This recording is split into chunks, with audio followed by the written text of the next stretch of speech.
श्रीपादराजं शरणं प्रपद्ये. अध्याय 14. कुरवपुरात वासवांबिकेचे दर्शन. श्रीपादांच्या जन्मस्थानात होणाऱ्या लीला. पळणीस्वामींच्या आज्ञेनुसार आम्ही ध्यान करण्याचा संकल्प केला. श्री पळणीस्वामी म्हणाले, बाबा माधवा, वत्सा शंकरा, आपण तिघेही श्रीपाद श्री वल्लभांच्या आज्ञेनुसार ध्यानस्थ होऊन आपापल्या घडलेल्या ध्यानानुभवाची चर्चा करूया. या अवस्थेत आपणास एखादा उत्कृष्ट आध्यात्मिक परिणाम अनुभवास येईल. भविष्य काळात हुणशक म्हणजे इसवी सन हे व्यवहारात असेल. आज हुणशकानुसार दिनांक 25/5/1336 शुक्रवार आहे. आजचा दिवस आपल्या जीवनातील फार महत्वाचा आहे. मी माझ्या स्थूल शरीराला येथेच ठेवून सूक्ष्म शरीराने कुरवपुरात जाईन. एका वेळेस 4-5 ठिकाणी सूक्ष्म रूपात विहार करणे मला बाल्यक्रीडाच वाटते. आपण सगळेच श्रीपाद श्री वल्लभांच्या ध्यानात असताना त्यांची आज्ञा झाल्यावर मी सूक्ष्म शरीराने कुरवपुरात त्यांच्या सानिध्यात जाईन. स्वामींचा अनुग्रह मिळविण्याचे विधान. श्री स्वामींचे वक्तव्य ऐकल्यावर मला गंमत वाटली, म्हणून विचारले, स्वामी, माधवाने श्री वल्लभांच्या दिव्य मंगल स्वरूपाचे दर्शन घेतले आहे. आपण सदैव श्री वल्लभांबरोबर सूक्ष्म रूपाने विचरण करता. मला मात्र त्यांचे नावच माहीत आहे, रूप माहीत नाही. मग ध्यान कसे करायचे? त्यावर श्री पळणीस्वामी मंद हास्य करीत म्हणाले, बाबा, श्रीपादांची भक्ती असल्यास सगळे सिद्ध होईल. श्रीपाद प्रभू सर्वात प्रथम आपल्या भक्ताचे कासवाच्या पिल्लाप्रमाणे पालन करतात. कासव आपल्या पिल्लापासून कितीही दूर असले तरी त्याच्या विचार तरंगानेच त्या पिल्लांचे रक्षण होते. थोडी उन्नती झाल्यावर मांजराच्या पिल्लाप्रमाणे भक्तांचे पालन करतात. जसे मांजर त्याच्या पिल्लाला आपल्या तोंडात धरून एका घरातून दुसऱ्या घरात घेऊन जाते, त्या किशोरांसाठी जेथे सुरक्षित स्थान वाटेल तेथेच त्या पिल्लास ठेवते. त्यानंतर माकडाच्या पिल्लाप्रमाणे भक्तांचे पालन होते. अशा पालनात पिल्लू त्यांच्या आईस अति प्रयत्नाने चिकटून असते. अधिक उन्नती झाल्यावर आई मासोळी बरोबर अति स्वेच्छेने आनंदाने विहार करणाऱ्या बालमाशासारखे भक्त श्रीगुरूंसमवेत असतात. तू ध्यानात बसल्यावर तेच दर्शन देतील. आज 25/5/1336 शुक्रवार, सर्व शुभयोग मिळून असलेला योग. संपूर्ण असा महत्तम दिवस आहे. श्री वल्लभांनी अतिमुख्य असा भविष्य निर्णय करण्याचे ठरविले असून मला सूक्ष्म रूपात कुरवपुरास यावे असे सांगितले आहे. ध्यानस्थ असताना त्यांची आज्ञा कोणत्या क्षणी होते त्याच क्षणी मी कुरवपुरात जाणार. तेथे एखादी महत्वाची घटना घडणार आहे. ती माझ्या डोळ्याने पाहण्याची संधी श्री दत्तप्रभूंच्या कृपेनेच मिळेल. असे म्हणतच श्री पळणीस्वामी ध्यानस्थ झाले. मी आणि माधव सुद्धा ध्यानस्थ झालो. अशा प्रकारे ध्यानात 10 तासांचा वेळ गेला. ध्यानानंतर श्री पळणीस्वामी अत्यंत उल्हासित दिसत होते. मी आणि माधवने श्री स्वामींना त्यांच्या ध्यानानुभूतीबद्दल सांगा अशी प्रार्थना केली. त्यावर स्वामींनी हसतमुखाने सांगण्यास सुरुवात केली. शिवशर्माची गाथा. श्रीपाद श्री वल्लभांचे चिंतनाचे फळ. ते म्हणाले, या कलियुगातील लोकांचे किती महद्भाग्य आहे. कुरवपूर गाव हे फार लहान असले तरी स्वामींच्या महत्तेस जाणून वेदपंडित सद्ब्राह्मण शिवशर्मा भार्या अंबिकेसह कुरवपुरातच राहत होते. कुरवपुरातील एकूण ते एक असे हे ब्राह्मण कुटुंब होते. ते द्वीप ओलांडून येऊन ब्राह्मणोचित कार्यक्रमाने धनार्जन करून रोज कुरवपुरास परत येत असत. ते फार मोठे विद्वान पंडित होते. ते अनुष्ठानारत काश्यप गोत्रोत्पन्न यजुर्वेदीय ब्राह्मण होते. शिवशर्मास झालेली संताने थोड्याच कालावधीत दिवंगत होत असत. कसाबसा एक मुलगा वाचला. दुर्दैवाने तो मुलगा जड मंदबुद्धीचा होता. निष्प्रयोजक संतान प्राप्तीमुळे शिवशर्मा दुःखी होते. एके दिवशी श्रीपाद श्री वल्लभांच्या समोर वेदपठन करून ते मौनपणे उभे राहिले. श्री स्वामींनी त्यांचे मनोगत ओळखून मंद हास्य करीत ते म्हणाले, शिवशर्मा, दुसरी सगळी चिंता सोडून निरंतर माझेच ध्यान करणाऱ्यांचा मी दास असतो. तुझी इच्छा काय आहे ती सांग.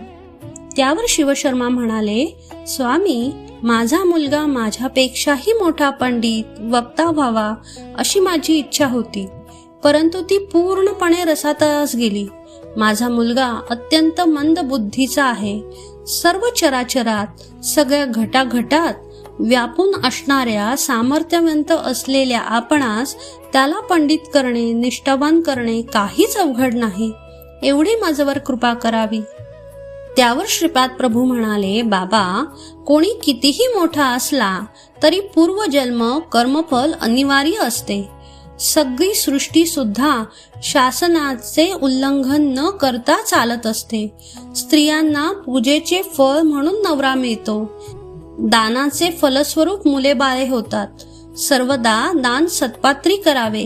दान घेणारे सत्पात्री नसतील तर किंवा दानास योग्य असे नसतील तर अनिष्टच संभवते. सद्बुद्धी असलेल्या व्यक्तीस जेव घातल्यास त्याने केलेल्या पुण्य कार्याबद्दल प्राप्त होणाऱ्या पुण्यातील थोडा भाग अन्नदात्यास मिळतो. दुर्बुद्धी असलेल्या माणसास अन्न दिल्यास त्याने केलेल्या पाप कार्यामुळे मिळालेल्या पापाचा थोडा भाग अन्नदात्यास मिळतो. दान करताना माणसाने अहंकार रहित होऊन दान करावे, तेव्हाच त्याचे चांगले फळ मिळते. पूर्वजन्मीच्या कर्मफळामुळेच तुला मंद बुद्धीचा मुलगा जन्मला. तुम्ही दाम्पत्याने अल्पायुषी संतान नको, पूर्णायुषीच द्या असे मागणे केले होते. पूर्णायुषी पुत्र दिला. त्याचे पूर्वजन्मीचे पाप निवारण करून त्याला योग्य असा पंडित करावयाचे, म्हणजे कर्मसूत्राला अनुसरून तू देहत्याग करण्यास सिद्ध असलास तर मी त्याला योग्य असा पंडित करेन. त्यावर शिवशर्मा म्हणाले, स्वामी, माझा वृद्धावस्थेत प्रवेश झालेलाच आहे. मी माझे जीवन त्यागण्यास सिद्ध आहे. माझा कुमार बृहस्पतीसारखा पंडित वक्ता झाल्यावर मला दुसरे काय हवे? संपूर्ण चराचराला, घटाघटाला व्यापून राहणारे सामर्थ्यवंत श्रीपाद प्रभू म्हणाले, बरे, तुझा लवकरच मृत्यू होईल.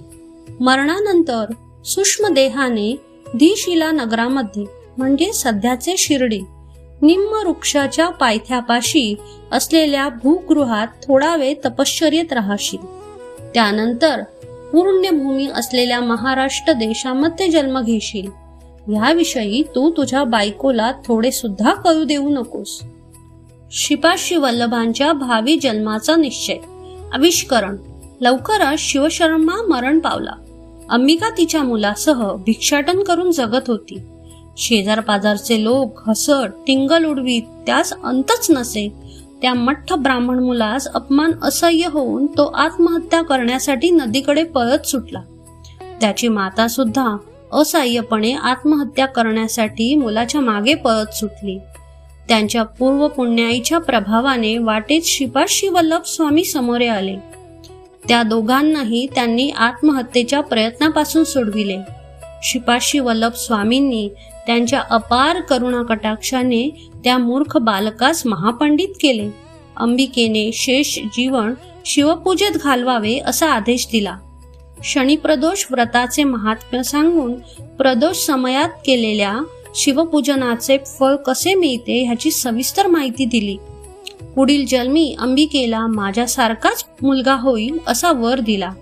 परंतु त्यांच्या सम या तिन्ही लोकात कोणीही नसल्याने श्री स्वामींनी पुढील जन्मात तिच्या पुत्र रूपात जन्म घेण्याचा निश्चय केला. नृसिंह सरस्वती आणि स्वामी समर्थ यांचा जन्मसंकल्प. समस्त कल्याणकारी गुणांनी युक्त अशा वासवांबिकेस श्रीपाद प्रभू म्हणाले, तुझा संकल्प सिद्ध होईल. मी आणखी 14 वर्षे म्हणजे या शरीराला 30 वर्ष येईपर्यंत श्रीपाद वल्लभ या रूपातच राहून त्यानंतर गुप्त होईल. त्यानंतर संन्यास धर्माच्या उद्धाराच्या निमित्ताने नृसिंह सरस्वती या नावाने ओळखला जाईल. या दुसऱ्या अवतारात 80 वर्षे राहील.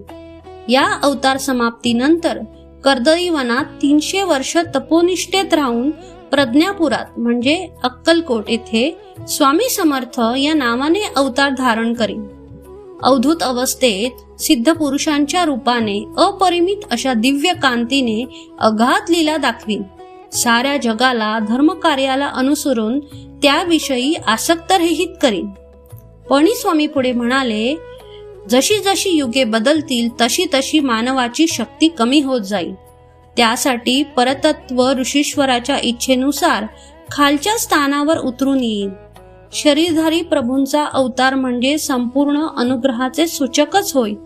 अशा रीतीने प्रभुतत्व खालच्या पातळीवर उतरण्याने थोड्या श्रमाने मानवास उत्तम फळ प्राप्त होईल. म्हणूनच कलियुगातील मानव धन्य आहेत. केवळ स्मरण मात्रेनेच दत्तप्रभूंचा अनुग्रह प्राप्त होईल. मानवाचे पतन होण्यास जेवढे मार्ग आहेत, श्रीचरणाचा अनुग्रह प्राप्त होण्यास त्याही पेक्षा असंख्य मार्ग आहेत. हेच परम सत्य आहे. स्मरण अर्चन केल्यामुळे श्रीपाद श्री वल्लभ प्रभूंशी अनुसंधान घडते. यामुळे साधकांचे पापकर्म, दोष, विषय वासना, संस्कार श्रीपाद श्री वल्लभांच्या चैतन्यात प्रवेश करतात. त्यांच्याकडून भक्तांना श्रेयस्कर शुभस्पंदनाचा लाभ होतो. श्रीपाद प्रभू साधकांच्या चैतन्यात प्रवेश झालेल्या पाप समुदायाचे पवित्र नदीच्या स्नानानेच निर्मूलन करतात.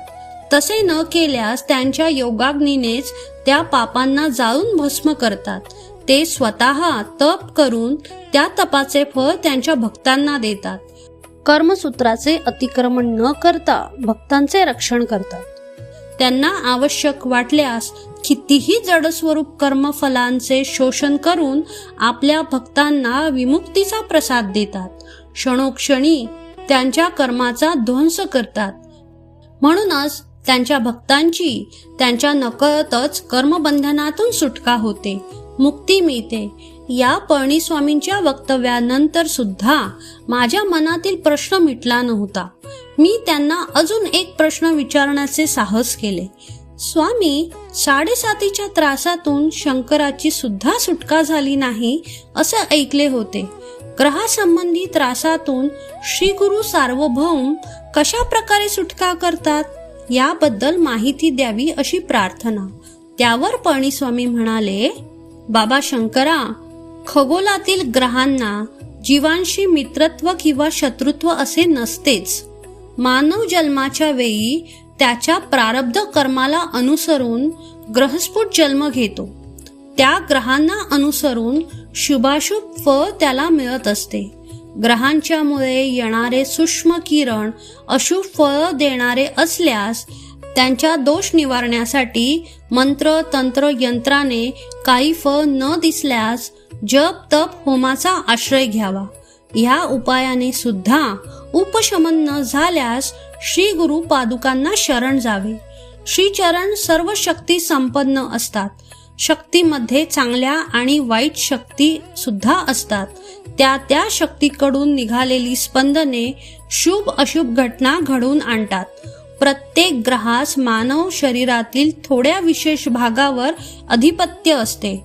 ग्रहबाधा असल्यास मानवाच्या शरीरातील कोणत्या भागावर त्या ग्रहांचे अधिपत्य असते तेच पीडित होतात. विश्व चैतन्यापासून प्रवाहित सूक्ष्म स्पंदनामुळेच इष्ट अनिष्ट फळांची सिद्धी होते. स्पंदनामुळे आकर्षण किंवा विकर्षण होते.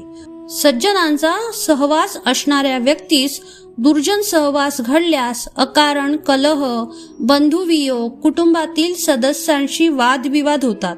हे सारे आकर्षण शक्ती कमी झाल्याने मिळणारे अनिष्ट फळ आहे. विश्वशक्तीकडून स्पंदनाची निरंतर उत्पत्ती होत असते. ते थोड्या कालावधीपर्यंत त्या माणसावर प्रभाव पाडण्याचे कार्य करतात. काळ हा शक्ती स्वरूप आहे. थोड्या कालानंतर ती स्पंदने त्या माणसास सोडून विधिरित्या प्रभावित होणाऱ्या माणसाच्या शरीरात प्रवेश करतात. कालचक्राला अनुसरून त्याचे फळ मिळत असते. मानवाची दैवभक्ती जागृत होऊन जप तप केल्यास ग्रहांची तीव्रता थोड्या प्रमाणात कमी होते. महात्मे लोक विश्व कल्याणाची इच्छा करून विविध प्रकारचे यज्ञ करीत असतात. त्यांच्या तपाचे फळ सुद्धा दान करीत असतात. ह्या प्रक्रियेने विश्वात उद्भवलेली अनिष्टकारक अशी स्पंदने एका माणसानंतर दुसऱ्या माणसाला कष्ट न देता ती जेथून उद्भवली तेथेच परत जातात, म्हणजे मूळ बिंदुस्थानात जातात. याला तिरोधान म्हणतात. थोडे पुण्यकर्म केल्याबद्दल विशेष शुभफळ मिळाल्यास त्यांना अनुग्रह असे म्हणतात. स्वामी पुढे म्हणाले, बाबा, क्रियायोग सिद्धांतानुसार सृष्टी, स्थिती, लय या 3 तिरोधान अनुग्रहांना मी स्पष्ट केले. तू ध्यानात असताना पाहिलेला यवन भासणाऱ्या साधूमध्ये भविष्यात श्रीपाद वल्लभांची शक्ती विशेषरित्या प्रवाहित होईल. निंबवृक्षाच्या जवळ असलेल्या भूगृहातील 4 नंदादीपांना तू पाहू शकलास ही असाधारण किमया आहे. श्रीपाद वल्लभांनी कोणत्या तरी महान उद्देशाच्या दृष्टीनेच तुला असा अनुभव दिला. त्यांची आंतरिक कल्पना केवळ त्यांनाच माहीत आहे.